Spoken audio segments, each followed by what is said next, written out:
Seja bem-vindo, eu sou Mário Sobral e o Jornal Segurito já está no ar. E hoje vamos falar um pouquinho sobre análise de acidente. Lógico, o primeiro passo que a gente pensa é a entrevista direta com o trabalhador. Mas antes, a gente tem que ter uma preparação para isso. Então eu preciso saber quais as perguntas eu vou fazer.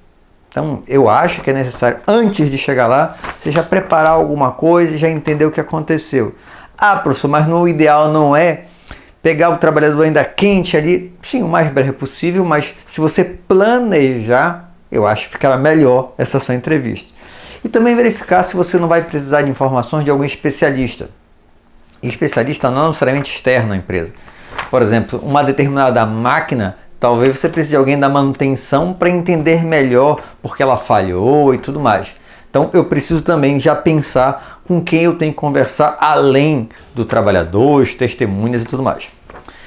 Depois que eu definir mais ou menos isso, eu vou entrar em contato, com o trabalhador e testemunhas. Só que eu tenho que explicar para eles o que eu estou fazendo.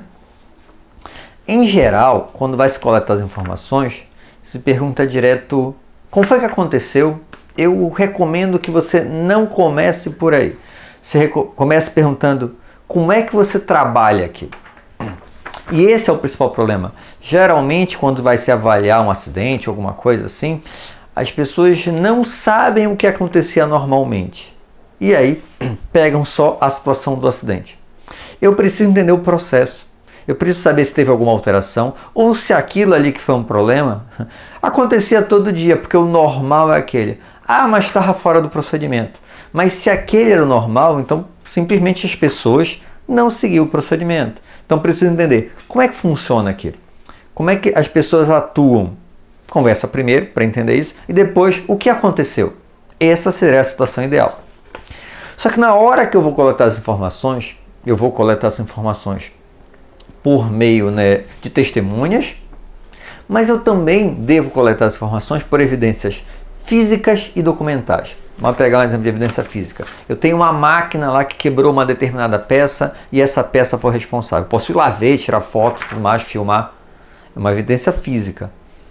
E pode também acontecer de evidência documental. Por exemplo, a máquina, em função de falta de manutenção, quebrou. Como é que eu consigo comprovar isso? Eu tenho lá o manual que dizia, tem que fazer a lubrificação de tanto tempo não foi feito. Vou lá na manutenção, pego o registro, olha, não tinha realmente manutenção. Eu não devo ficar restrito apenas à conversa, à entrevista, a testemunhas e ao próprio acidentado. Porque as pessoas, não é por má fé não, tá? Mas às vezes podem passar alguma informação equivocada e a gente precisa sempre confirmar essas informações. Depois que eu coletei todas as informações, o que eu devo fazer? Eu estou registrando, escrevendo, e eu vou de novo lá com o entrevistado. Fulano, olha, é isso. Tá tudo certo? Você confirma? Não, aí ele pode dizer, não, ajusta aí, não é bem assim, coisa e tal. Então você precisa transcrever tudo que ele falou e depois passar de novo para confirmar. Uma coisa que é importante, durante o trabalhador estiver falando, evite interromper. Professor, mas às vezes eu tenho alguma dúvida. Anota, deixa ele falar tudo e ao final faça as perguntas que achar necessário. Fica melhor de pegar a informação. Fechei a entrevista, agora eu vou analisar os dados coletados. Vou pegar toda essa informação. Outra também dica importantíssima, lembre-se que você não sabe o que aconteceu. Então não chegue lá no pós-trabalho, deve ter sido assim, ele escorregou. Não, você não sabe de nada. Não invente nenhuma teoria.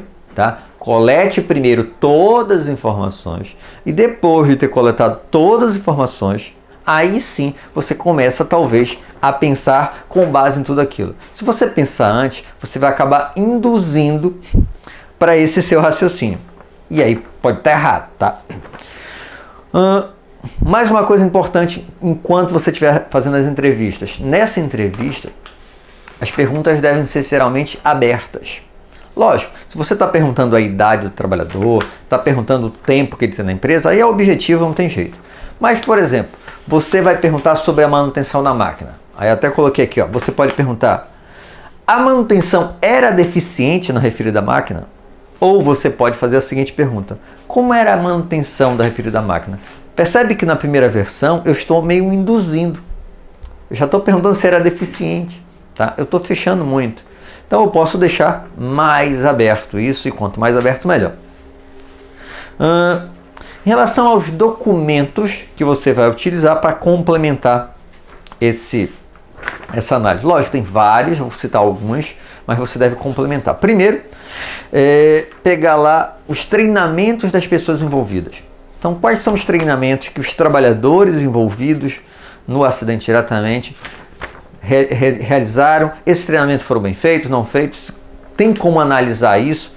Você precisa entender qual é o conhecimento desse trabalhador. Segundo, se for com alguma máquina, um manual de uso do fabricante. Tá? Então, tem um equipamento e o problema aconteceu, o acidente aconteceu nesse equipamento. Eu vou lá, pegar o manual, vou dar uma lida na área de segurança, depois vou conversar com o cara da manutenção. Que mais? As físicas das substâncias utilizadas. Se foi com um determinado produto químico, você precisa ver a FISPIC desse produto químico, né? A ficha de informação de segurança de produto químico, para entender um pouco mais sobre esse produto. Avaliar se não tem acidentes anteriores similares. Pode ter acontecido já nessa mesma empresa esse mesmo tipo de acidente. Então, você fazer a busca, sei lá, dos últimos 3, 4, 5 anos, sobre se não há acidentes similares. Normas de segurança e procedimentos.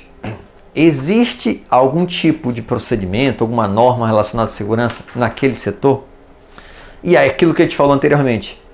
Existir é uma coisa, os trabalhadores serem treinados é outra coisa, eles seguirem é uma coisa totalmente diferente. Então, preciso saber, existe o procedimento e se as pessoas naquele setor seguiam.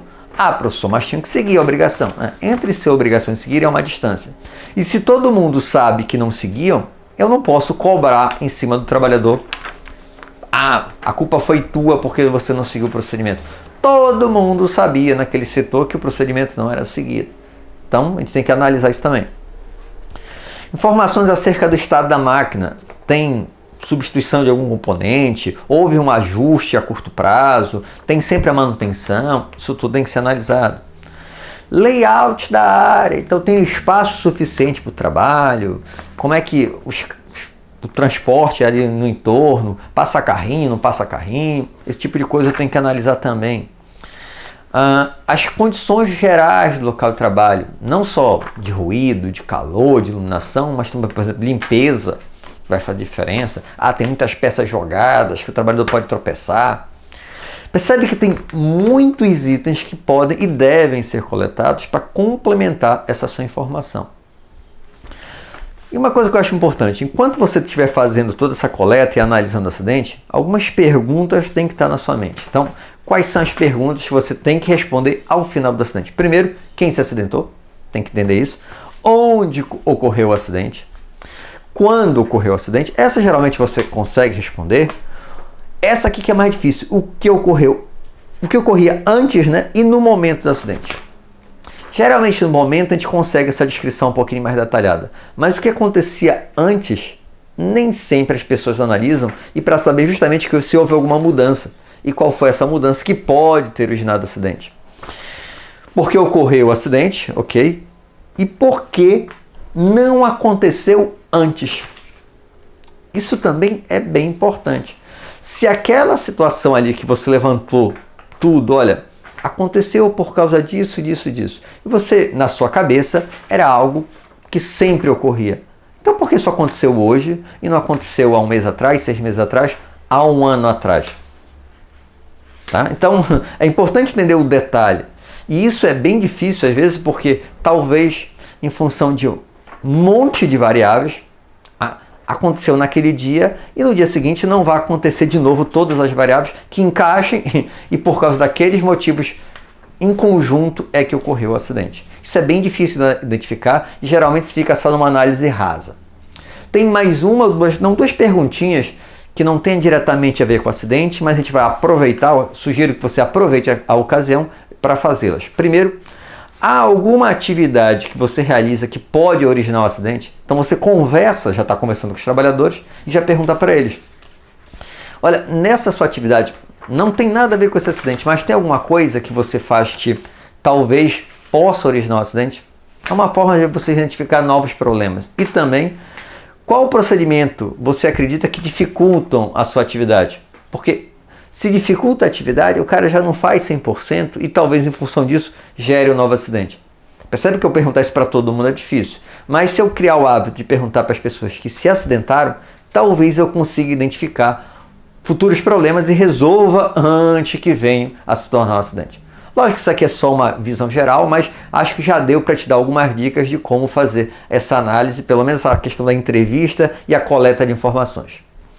E como você sabe, todo vídeo tem indicação do livro, e hoje eu vou indicar Perícias Indenizatórias por Acidente de Trabalho, Aspectos Processuais e Casos Práticos. Editora Juruá, autor Zung Shi. Tá? Esse livro não é um livro da parte de teoria. O que esse autor fez? Ele trabalha com perícia, ele pegou modelos de perícias relacionadas ao trabalho e colocou no livro. Então, para você, eu vou precisar fazer uma perícia sem trabalho, não tem nenhuma referência, quero entender um formato, ele vai dar aqui alguns modelos para você servir de referência para você. Tá?